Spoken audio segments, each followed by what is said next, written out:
Jaren, Sleepless in Seattle. Yeah! Sleepless in Seattle! Everyone loves that movie, right? Well, Here. first off, I would like to thank the members of the House. They've put together some very well-crafted arguments. But if you'll forgive me, I think I may need this, because I plan on getting in your face. And I don't want you guys... That's sick!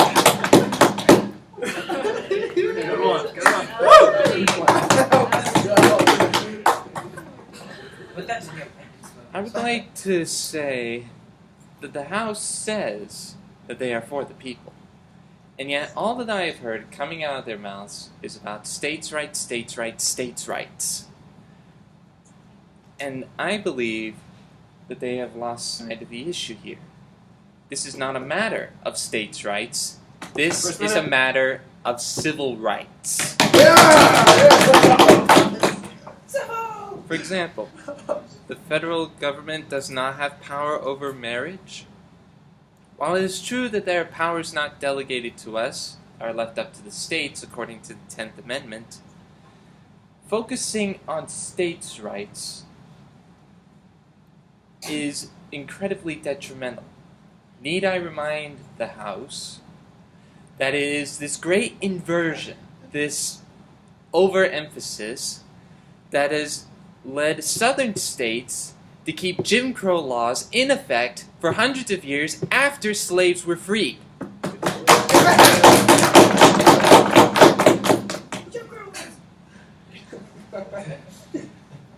Ultimately, of course, as the states giveth, so they may take away. Many times, same-sex marriage institutions have been brought to the ballot of various states, like Maine, for example, but they died in committee. States can either ban marriage equality by statute, or they can amend the state constitution to prohibit marriage equality, such as Proposition 8 attempted to do. Such constitutional amendments cannot be overturned by state courts because those courts are bound to base their decisions on the texts of those state constitutions. And that just sounds like prejudice to me. Also, the U.S. government should not be focused on this. What is more important than protecting the rights of the people? Well, yes. Would you say citizens' lives are more important than the rights, or rights more important than the lives of the citizens?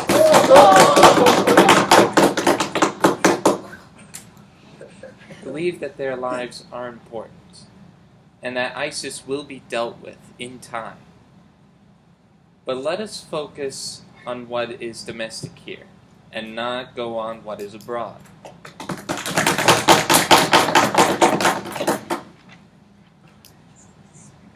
What they have stated, that they should not be focused on this, is a matter of opinion.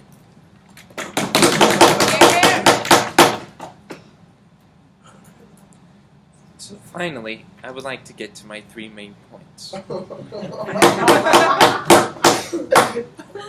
First off, as I have stated before, this is a matter of civil rights, not states' rights.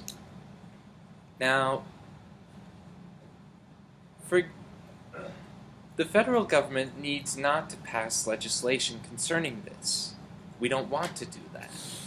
What we would like to do is something similar to what has already been done for, say, speed limit laws. The federal government requires speed limits across all the states. However, the speed limits are different within each state. For example, here in Idaho, the fastest you can go on the freeway is 80 miles an hour. Whereas maybe down in Texas, where they have that new superhighway, you can go as fast as you want. We intend to do something similar. Make marriage equality, release a blanket statement that says marriage equality has to be allowed, or at least tolerated, and then allow the states to decide how they want to implement that and how they want to focus on that. Yes. Would that policy just be giving the rights to the states? Matter? Because if they Yes, but currently it's all up in the air. States can ban marriage equality, they can support marriage equality, and there's no common ground. There's no unity in this. Yes. As a point of clarification, so what you're saying then would be that the states would still have the right to legislation within their own states, but that you're going to create a federal process that would regulate that due process of law at a state level then? So it would be a federal program that would then be implemented at a state-by-state basis? Yes. I'm sorry if that was confusing.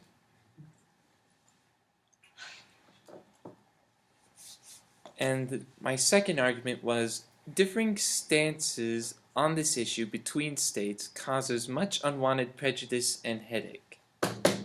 Here, here. Like the leader of the opposition stated earlier, why is it that a same-sex couple can get married in Vermont and then move to Ohio and not have their marriage recognized? It causes much heartache and distress on behalf of the couple, and also causes much unwanted court time and messy things that the states have to deal with. And finally, for the third argument, lack of union by the states on this issue is a detriment to the protection of rights guaranteed by the Constitution. I would also like to add in this argument that everyone is focusing on what the Supreme Court is deciding now concerning gay rights, whereas they have already spoken on several cases, two of which I would like to focus on. First off, in MLB versus SLJ in 1996, the Supreme Court stated, "Choices about marriage, family life, and the upbringing of children are among the associational rights this court has ranked as of basic importance in our society. Rights sheltered by the 14th Amendment against the state's unwanted usurpation, disregard, or disrespect." Secondly, in Carey versus Population Services International, 1977, it is clear that among the decisions that an individual may make without unjustified governmental interference are the personal decisions relating to marriage, procreation, contraception, family relationships, and child-rearing education. And so, what is it that you want? Would you want the states to continue what they're doing and allow this checkerboard of for and against marriage equality laws spanning the nation, causing distress, heartache, and, in many ways, segregation among all the states?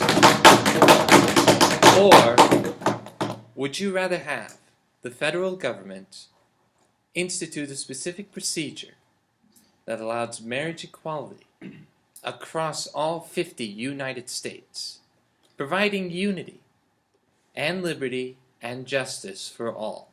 Are